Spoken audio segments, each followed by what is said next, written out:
Good day sir, I'm Jude Silvano and this is my video presentation in defensive driving.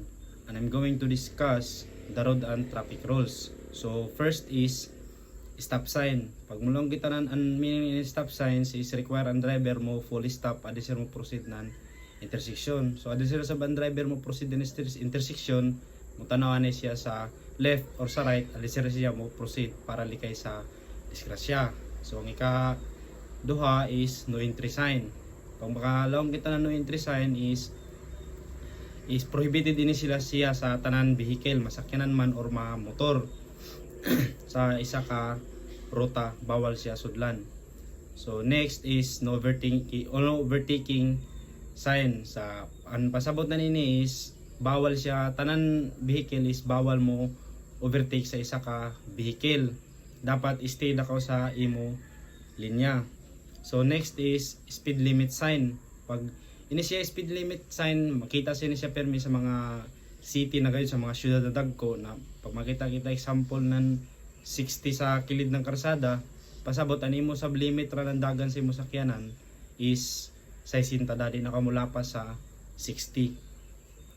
So next is red light. Ang pasabot ng red light is stop and stop. So dapat pag adser ka mo kuan sa kita nimo sa light na naka-red, dapat fully stop na ka para likay sa disgrasya kay yaoy sa gid yon mo labay pa intersection sa intersection. So next is yellow light. So pasabot sa yellow light is prepare ka mo stop kay pag yellow line mo pasingod yon siya mo red para sa bini likay na siya ni sa kuan disgrasya gihapon. Pagkita nato na yellow is muminor na kita tapos sinahin na kita pag stop, dili kita mo pahilabay kay mo red sa yon siya. So green light, pasabot sa green light is mo diretso na kita, libre na yon siya kibali di na lang na yaoy mo labay.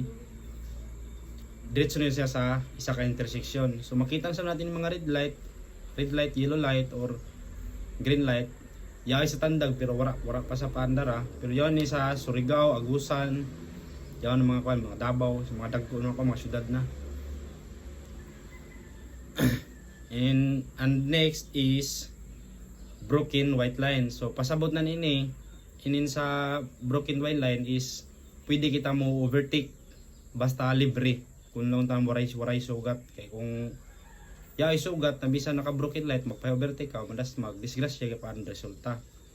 So next is solid white line. So pasabot na ini sa solid white line is dili kita pwede mo overtake, pero kung kinahanglan, kung walang tanam libre na waray sugat, pwede gid maka overtake. Pero pag lang nayaon, to naglaw kay na nayaon, di gid pwede para likay kita sa disgrasya.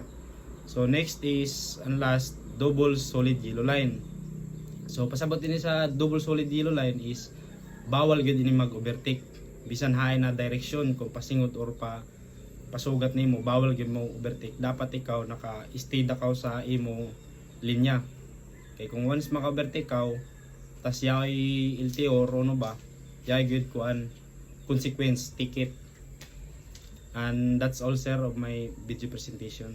Thank you and God bless.